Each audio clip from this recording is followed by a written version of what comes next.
नमस्कार, देवभूमि समाचार में आपका स्वागत है। आपके साथ मैं रीना झा बालियान। खबरों का रुख करेंगे, लेकिन उससे पहले एक नजर डालते हैं इस वक्त की हेडलाइंस पर। नेशनल गेम्स में खिलाड़ियों का उत्साह बढ़ाने रुद्रपुर स्टेडियम पहुंचे सीएम धामी। वेलोड्रम में मुख्यमंत्री ने भी की साइकिलिंग। कहा, खेलों में उत्तराखंड कर रहा अच्छा प्रदर्शन। बजट सत्र में फिर हुई गैरसैंण की अनदेखी। कांग्रेस ने सरकार की मंशा पर खड़े किए सवाल। कहा, बीजेपी के लिए प्ले कार्ड बनी गैरसैंण। पहाड़ चढ़ने से कतराते हैं मंत्री। समान नागरिक संहिता को लेकर कांग्रेस ने फिर उठाए सवाल। करण मारा ने लिव इन रिलेशनशिप के प्रावधान को बताया गलत। कहा, उत्तराखंड की संस्कृति के खिलाफ है यूसीसी के नियम। और लोहाघाट के उप जिला चिकित्सालय में बदहाल स्वास्थ्य व्यवस्थाएं। डॉक्टरों की कमी से जूझ रहा अस्पताल। इलाज के बिना लौट रहे मरीज।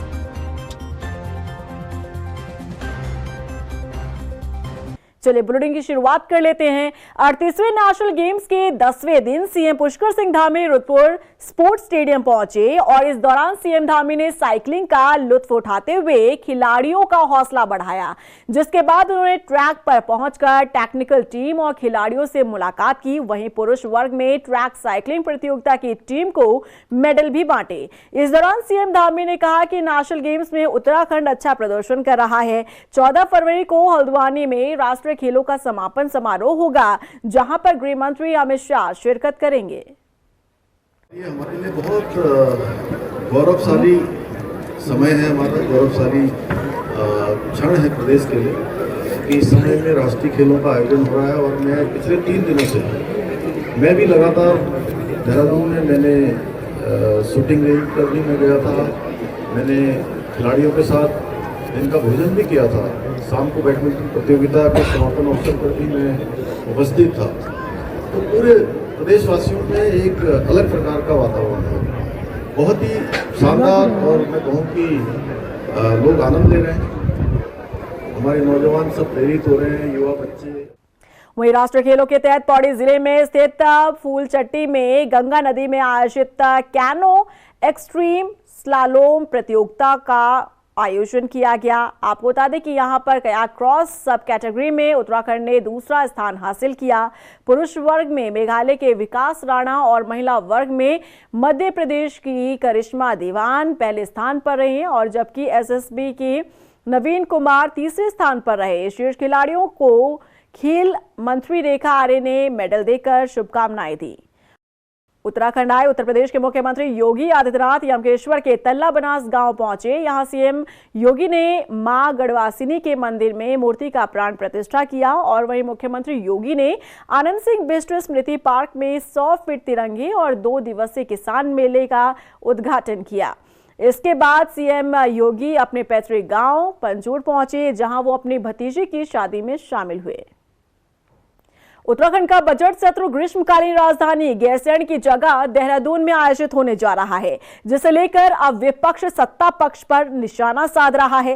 कांग्रेस ने सरकार की मंशा पर सवाल खड़े किए हैं और आरोप लगाया है कि सरकार पहाड़ चढ़ना ही नहीं चाहती। देखिए रिपोर्ट। गैरसैंण से दूरी, आखिर क्या मजबूरी? देहरादून में होगा बजट सत्र, सत्ता पक्ष पर सवाल उठा रहा विपक्ष। उत्तराखंड का बजट सत्र 18 फरवरी से लेकर 24 फरवरी तक देहरादून में ही आयोजित होगा। संसदीय कार्य मंत्री ने बकायदा इसकी जानकारी दी है। संसदीय कार्य मंत्री के देहरादून में ही सत्र आयोजित होने के ऐलान के बाद विपक्ष सत्ता पक्ष पर कई सवाल दाग रहा है। गैरसैंण में बजट सत्र न करवाने को लेकर कई तरह के सवाल भी खड़े हो रहे हैं। पहला सवाल, क्या वास्तव में गैरसैंण में बजट सत्र करवाने की सरकार की मंशा नहीं थी? दूसरा सवाल, जब मुख्यमंत्री ने गैरसैंण में सत्र कराने का ऐलान किया और गैरसैंण से ही भू कानून लाने का ऐलान किया गया था, तो फिर क्यों विधानसभा अध्यक्ष ने सीएम के ऐलान को नजरअंदाज किया?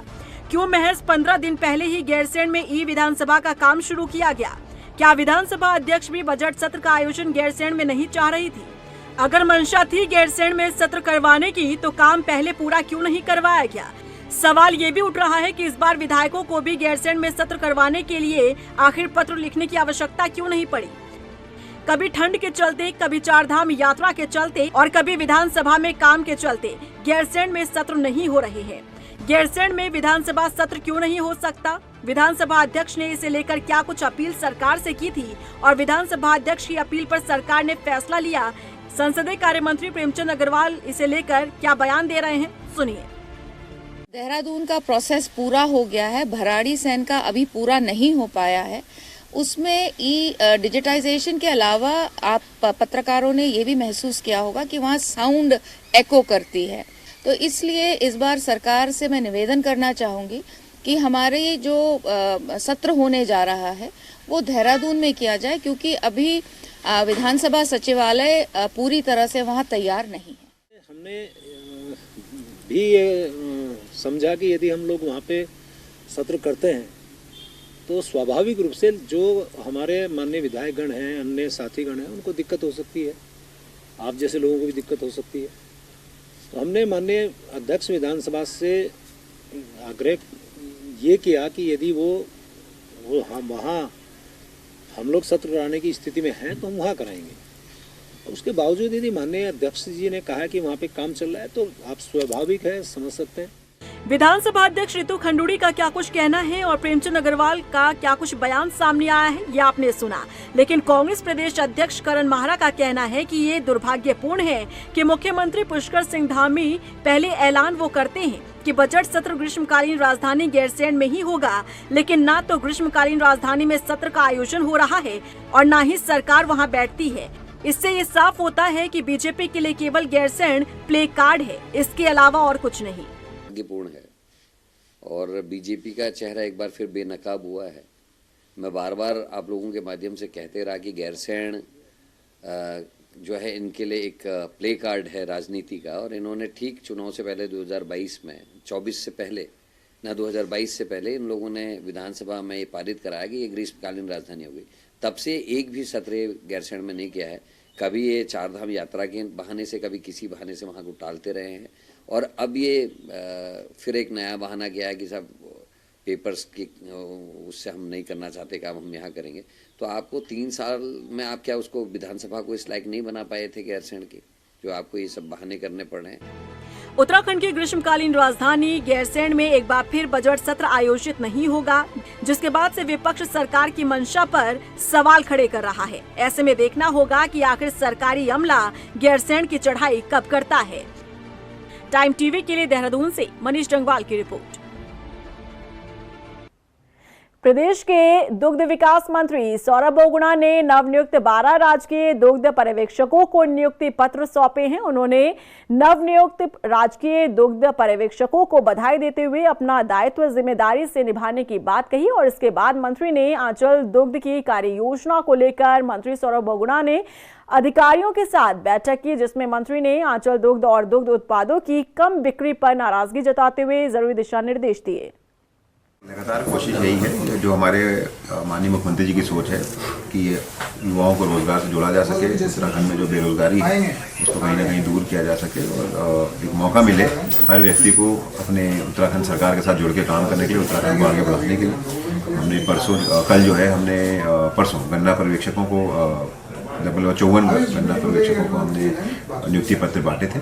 92% हमारे जो वैकेंसी थी वो कंप्लीट हुई है, और आज हम जो है दुग्ध पर्यवेक्षकों को जो है नियुक्ति पत्र बांटेंगे, जिससे हमारे विभाग को फायदा मिलेगा। उत्तराखंड में अब मखाने की खेती शुरू कराने को लेकर तैयारी की जा रही है। इसके साथ ही सिंघाड़ा के उत्पादन को बढ़ाने पर भी फोकस किया जा रहा है। गुरुवार को विधानसभा में हुई बैठक में कृषि मंत्री गणेश जोशी ने अधिकारियों को जरूरी दिशा निर्देश दिए, और मंत्री ने कहा कि आगामी बजट में सिंघाड़े और मखाने की खेती को बढ़ावा देने के लिए व्यवस्था की जाएगी। इसके साथ ही मंत्री गणेश जोशी ने हाउस ऑफ हिमालयाज के उत्पादों को बढ़ावा देने और बेहतर ब्रांडिंग पर भी फोकस करने की बात कही। जिसके ब्रांड एम्बेसडर मोदी जी मैं कहूंगा कि उन्होंने उसका ब्रांडिंग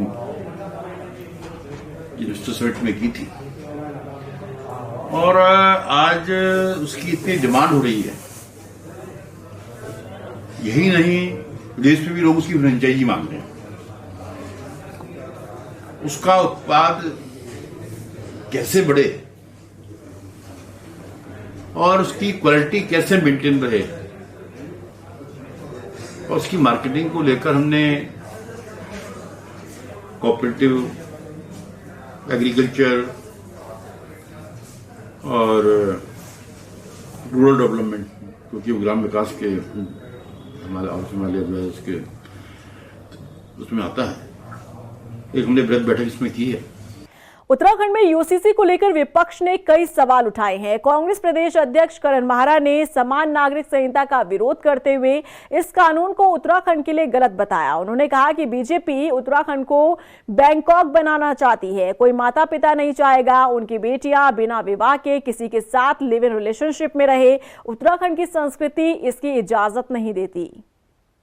जो 3 नंबर है इनका, उसकी जो क्लॉज 378 से 389 तक के 12 क्लॉज हैं वो बहुत ख़राब हैं, जिसमें सहवासी संबंध की बात की गई है। और मैं आपके माध्यम से लगातार बीजेपी के प्रवक्ता और पार्टी से पूछ रहा हूँ, इस पर वो कोई बात ही नहीं करते। आखिर सहवासी संबंध की इजाज़त कैसे दी जा रही है? ये जो लिव इन रिलेशनशिप वैसे कहा जा रहा है, लेकिन जो उसमें उसका शब्द लिखा गया है वो सहवासी संबंध लिखा गया है। पहले तो पूरा भारत इसको स्वीकार नहीं करता, हमारी संस्कृति स्वीकार नहीं करती, और उत्तराखंड जो देवभूमि है तो बिल्कुल स्वीकार नहीं करती। बीजेपी वालों की अगर हिम्मत है तो इस पर खुलकर अपना बयान दें कि वो सहवासी संबंध को जो इजाज़त दे रहे हैं, उसमें भी ये कि कोई सरकारी कर्मचारी और ट्रांसफ़र होकर उत्तराखंड आता है तो उसी दिन से किसी के संग सहवासी संबंध रख सकता है। और अगर कोई आदमी 1 साल से यहाँ रह रहा, चाहे किराएदार की हैसियत से या किसी बिजनेस के हैसियत से वो यहाँ आता है, बिजनेसमैन की हैसियत से, वो भी किसी के संग संबंध रख सकता है। कौन माँ बाप ऐसे हैं या कौन परिवार ऐसा है जो अपनी बेटी को बिना विवाह के किसी के साथ संबंध बनाने की इजाज़त देता है? वहीं देहरादून में उत्तराखंड युवा कांग्रेस की प्रदेश कार्यकारिणी की बैठक हुई, जिसमें निकाय चुनाव के परिणामों और आगामी पंचायत चुनाव को लेकर समीक्षा की गई। भारतीय यूथ कांग्रेस के राष्ट्रीय इंचार्ज कृष्णा अलावारू ने कहा कि अगर निकाय में जहां पर कांग्रेस की जीत हुई है वहां पर कार्यकर्ताओं में उत्साह है। इसके साथ ही जहां पर कांग्रेस को हार का सामना करना पड़ा, उन पर गहन मंथन करते हुए आगामी पंचायत चुनाव के लिए मजबूत रणनीति तय की जाएगी। मुझे लगता है कि हमें युवाओं को ज़्यादा से ज़्यादा आगे बढ़ाना चाहिए, मौका देना चाहिए। जो मजबूत लोग हमारे हैं, ज़मीन से जुड़े हुए हैं, उनको कहीं ना कहीं न्याय नहीं मिल पाया है। और मुझे उम्मीद है कि आने वाले पंचायत चुनाव में हमारी पार्टी इन गलतियों को सुधारने की पूरी कोशिश करेगी। आज उत्तराखंड युवा कांग्रेस की प्रदेश कार्यकारिणी की बैठक थी और आज जिसमें मार्गदर्शन करने के लिए हमारे राष्ट्रीय प्रभारी कृष्णा अलावारू जी आज उत्तराखंड आए हुए हैं। और हम सब लोगों ने आज चर्चा करी है निकाय चुनाव में को लेकर के, क्या हमारी तैयारी थी, क्या परिणाम आए। हमारे बहुत सारे साथी पार्षद, सभासद, नगर पालिका अध्यक्ष, नगर पंचायत अध्यक्ष चुन करके आए हैं। हमने उन सबको शुभकामनाएं देने का काम किया है और भविष्य में आगामी पंचायत चुनाव में किस प्रकार अभी से तैयारियों से जुटा जाए और हम आने वाले समय में और बेहतर परिणाम पार्टी के लिए ला पाएं, उस दिशा में हमने कमर कसी है, चर्चा करी है। देहरादून नगर निगम के नवनिर्वाचित मेयर सौरभ थपलियाल 7 फरवरी को मेयर पद की शपथ लेंगे। शपथ ग्रहण समारोह की तैयारी पूरी कर ली गई है। सौरभ थपलियाल का कहना है कि शपथ ग्रहण समारोह में सीएम धामी भी शामिल होंगे और इस दौरान पार्षदगण भी शपथ लेंगे। वहीं सौरभ थपलियाल ने बताया कि शहर की समस्याओं को दूर करना ही उनकी प्राथमिकता है। जो शपथ ग्रहण होती है ये प्रथम बैठक मानी जाती है और ये तो एक प्रथम बैठक के तौर पे इसको लिया ही जाएगा शपथ ग्रहण को। और इसके बाद जो तुरंत एक दूसरी बैठक बुलाएंगे उसमें अन्य जो आगे की क्या कार्य हमारे होने हैं और किन किन क्षेत्रों में किन किन कार्यों की ज़्यादा आवश्यकता है, उसके लिए एक बार हम वैसे फौरी तौर पे बैठ भी चुके हैं और कई चीज़ें हमने उसमें अपना एक निकाला है कि कहाँ पे ड्रेनेज सिस्टम पे काम होना है, कहाँ पर सड़कों के गड्ढों के विषय में काम होना है, कहाँ पर शौचालयों का कोई इस प्रकार से कहीं पे निर्माण है या उसको मतलब उसकी जो सौंदर्यीकरण है या पार्कों का सौंदर्यीकरण है। उत्तराखंड के उत्तरकाशी जिले में 24 जनवरी से लगातार भूकंप के झटके महसूस हो रहे हैं। उत्तरकाशी में आए दिन आ रहे भूकंप से लोग दहशत में हैं। एक के बाद एक उत्तरकाशी में आ रहे भूकंप के झटकों को लेकर वैज्ञानिकों ने भी हैरानी जताई है। देखिए रिपोर्ट। एक बार नहीं, बार बार डोल रही उत्तरकाशी की धरती। भूकंप के झटकों से दहशत में लोग, वैज्ञानिकों ने भी जताई हैरानी। उत्तराखंड के उत्तरकाशी में रह रहे लोग इन दिनों दहशत के माहौल में हैं। वजह है बार बार डोलती उत्तरकाशी की धरती। 24 जनवरी से लेकर 31 जनवरी के बीच उत्तरकाशी में 6 बार भूकंप के झटके महसूस किए गए। एक बार भूकंप की तीव्रता 3.5 थी, तो वहीं बाकी 5 भूकंप 3.0 मैग्नीट्यूड से कम थे। लेकिन कुछ दिनों के भीतर ही 6 बार भूकंप आने से लोग तरह तरह की बातें कर रहे हैं, जिसमें मुख्य रूप से एक बड़ा सवाल ये है कि आखिर उत्तरकाशी के क्षेत्र में लगातार आ रहे भूकंप के झटके किसी बड़ी अनहोनी का संकेत तो नहीं। उत्तरकाशी में बार बार आ रहे भूकंप के झटकों को लेकर वैज्ञानिकों ने भी हैरानी जताई है। Wadia institute of Himalayan geology के डायरेक्टर डॉक्टर विनीत कुमार गहलोत का कहना है, कई बार ऐसा भी देखा गया कि एक बड़ा भूकंप आने से पहले छोटे छोटे भूकंप महसूस किए जाते हैं। हालांकि देश दुनिया में ऐसे केसेस बहुत कम देखने को मिलते हैं। उत्तरकाशी में पिछले कुछ दिनों में लगातार जो छोटे छोटे भूकंप आ रहे हैं, ये किसी बड़े भूकंप की चेतावनी है या नहीं, इसका जवाब देना मुश्किल है। सही बात है कि पिछले कुछ दिनों से उत्तरकाशी के आसपास के इलाकों में छोटे छोटे भूकंप आ रहे हैं। वो सब मैग्नीट्यूड 3 से शायद नीचे हैं या उसके आसपास ही हैं। और अगर आप वहाँ पे देखें तो साइट पे जाके तो उनकी डेप्थ को 5 किलोमीटर दिखाते हैं। तो पहली बात तो ये है कि ये भूकंप आ रहे हैं और क्यों आ रहे हैं, तो उसके कई सारे जवाब हैं। उसमें से एक जो सबसे जो स्पष्ट जवाब मेरे को लगता है इस टाइम, वो ये है कि जो हमारी हिमालयन साइस्मिक बेल्ट है, जिसमें कि लगातार भूकंप आते रहते हैं छोटे बड़े, और वो उसको हम कहते हैं कि वो बैकग्राउंड है, मतलब वहाँ पे तो भूकंप आते ही रहते हैं। तो वो हो सकता है कि ये वाले जितने भूकंप आ रहे हैं वो उसी के पार्ट हों। तो उस लिहाज से हमें इसकी ज़्यादा चिंता करने की ज़रूरत नहीं है। लेकिन फिर उसके बाद फिर दूसरा पहलू भी इसमें देखना चाहिए कि कई बार ऐसा देखा गया है कि कुछ भूकंप, बड़े भूकंप के आने से पहले छोटे भूकंप का भी आए हैं, ऐसा भी सोचा गया है। हालांकि वो केसेस बहुत कम हैं। वहीं Wadia institute of Himalayan geology के वरिष्ठ भू वैज्ञानिक नरेश कुमार ने कहा कि उत्तरकाशी में पिछले कुछ दिनों से लगातार भूकंप आ रहे हैं। वो भूकंप 3 मैग्नीट्यूड के आसपास हैं। हालांकि एक भूकंप 3.5 मैग्नीट्यूड का था। ऐसे में इस तरह के भूकंप का आना एक नेचुरल प्रोसेस है। 6 भूकंप आ चुके, मतलब छोटे तीव्रता के भूकंप है, बड़े तीव्रता के नहीं है। 3 या उससे 3.5 तीव्रता का ही सबसे बड़ा भूकंप था, और तो छोटे हैं। तो इसमें कभी कभी जो सेस्मिक एक्टिविटी है कभी बढ़ जाती है, कभी कम हो जाती है, कभी स्वाम आते हैं। तो नेचुरल प्रोसेस है जो है। हालांकि अभी तक कोई देखा नहीं गया कि इस तरह से कोई हम प्रेडिक्ट कर सकते हैं अर्थक्वेक या उसका। बट फिर भी हमें थोड़ा सतर्क रहना चाहिए कि एक्टिविटी थोड़ा बड़ी है तो मॉनिटर करना चाहिए काफ़ी दिन तक, ताकि थोड़ा कुछ हो अगर एक्टिविटी, क्योंकि ये सेस्मिक जोन है, हमें पता है 4 और 5 जोन में पड़ता है। उत्तरकाशी रीजन है 91 में आपका 6.8 मैग्नीट्यूड का अर्थक्वेक पहले आ चुका है, और इसमें अर्थक्वेक आते रहते हैं। करसाली में 5 मैग्नीट्यूड का अर्थक्वेक 2007 में आया है। तो जोन है, इसमें तो एक्टिविटी रहती है, कभी बढ़ जाती है, कभी कम हो जाती है। बता दें कि उत्तराखंड में 2024 में करीब 59 बार भूकंप के झटके महसूस किए गए थे। ये सभी भूकंप पिथौरागढ़, चमोली, बागेश्वर, रुद्रप्रयाग, उत्तरकाशी और कुछ टिहरी जिलों के उत्तरी भाग में दर्ज किए गए थे। साल 1991 की बात करें तो उत्तरकाशी में 6.6 मैग्नीट्यूड का भूकंप आया। साल 1999 में चमोली जिले में 6.4 मैग्नीट्यूड का भूकंप महसूस हुआ। साल 2007 में खरसाली में 5.0 मैग्नीट्यूड का भूकंप और साल 2017 में रुद्रप्रयाग जिले में 5.8 मैग्नीट्यूड का भूकंप आया था। अब उत्तरकाशी में बार बार आ रहे भूकंप ने वैज्ञानिकों को भी हैरान कर दिया है। टाइम टीवी के लिए देहरादून से हिमांशु चौहान की रिपोर्ट।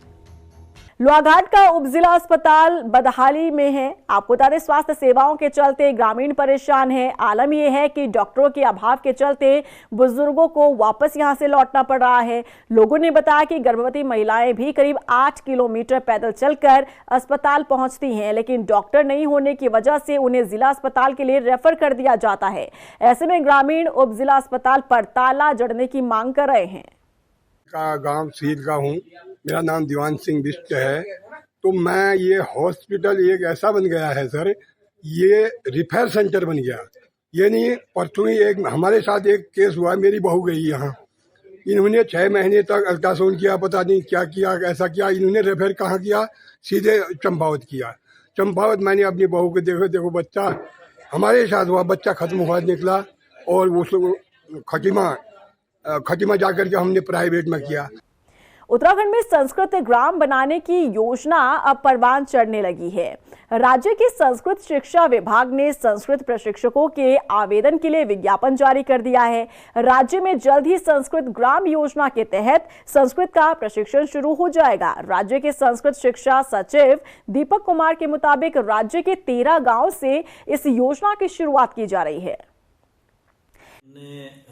13 जिलों में हर जिले में एक ग्राम बनाने का जो निर्णय लिया है, उसमें केंद्रीय संस्कृत विश्वविद्यालय से हमने अनुरोध किया था कि इसमें जो भी बजट की आवश्यकता होगी हमें उसको उपलब्ध करवाएं। तो जितना हमने मांगा था उतना तो नहीं मिला, लेकिन कुछ हद तक उन्होंने हमें बजट दिया है। तो हम इसी वर्ष माने इसी वित्तीय वर्ष से इसको प्रारंभ करने की योजना बना रहे हैं। और इसके लिए हमने आज ही बल्कि समाचार पत्रों में इसके लिए विज्ञापन दिया है कि उन गांवों में जो व्यक्ति, जो छात्र, जो शिक्षक संस्कृत संभाषण में निपुण हैं, वो जो वहाँ देना चाहेंगे प्रशिक्षण, उनके लिए आवेदन हमने प्राप्त किए हैं।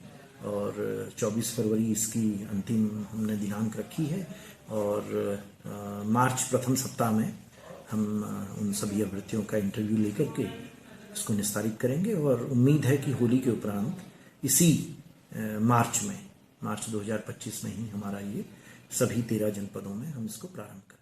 देहरादून में भू कानून को ताक पर रखकर बड़े पैमाने पर जमीनों की खरीद फरोख्त की गई।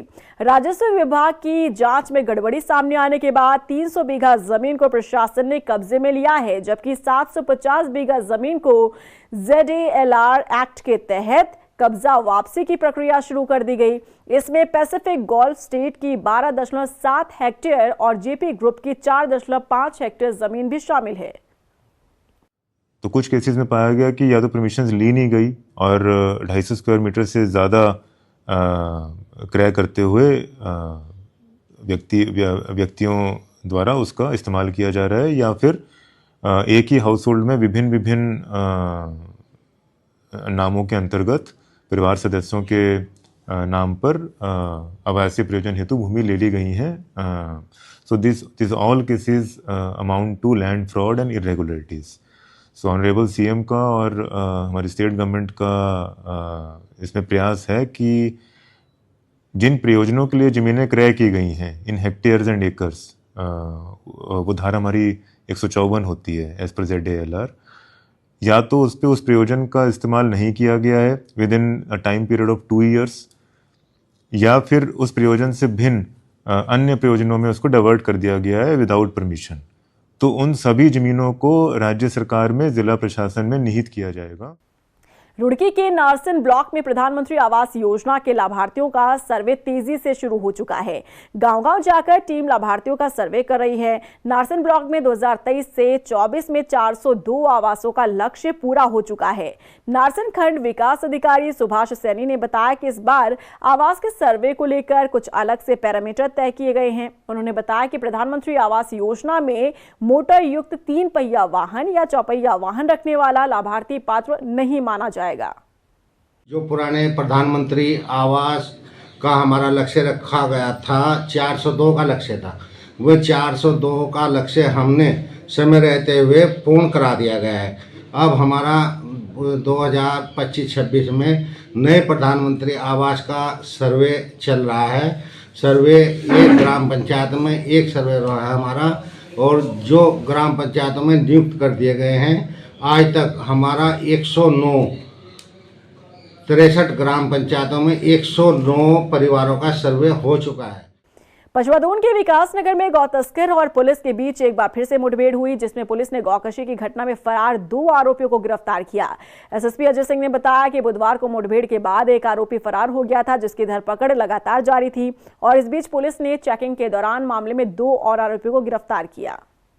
तो लेट नाइट इसमें चेकिंग के दौरान जब रोका गया था, तो इसमें पहले एक अभियुक्त इसमें इंजर्ड हुआ था, जिसकी गिरफ्तारी की गई थी। उससे पूछताछ में गैंग के अन्य सदस्यों का पता भी चला था, और इसमें यह भी बात आई थी कि पचवादून में गैंग आ रखा है और जिस तरह की वारदातों को पुनः करने के लिए सक्रिय है।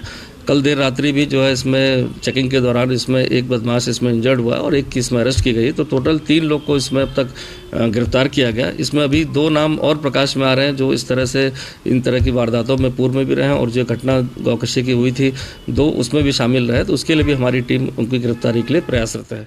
रुड़की के ठस्का गांव के खेतों में खनन माफिया रात दिन अवैध खनन कर आसपास के भट्टों पर खनन की मिट्टी डाल रहे हैं। वहीं खनन की वजह से किसानों के खेतों में गहरे गड्ढे हो गए हैं, जिसको लेकर ग्रामीणों में काफी नाराजगी है। ज्वाइंट मजिस्ट्रेट आशीष मिश्रा ने बताया कि इस मामले पर जल्द ही कार्रवाई की जाएगी।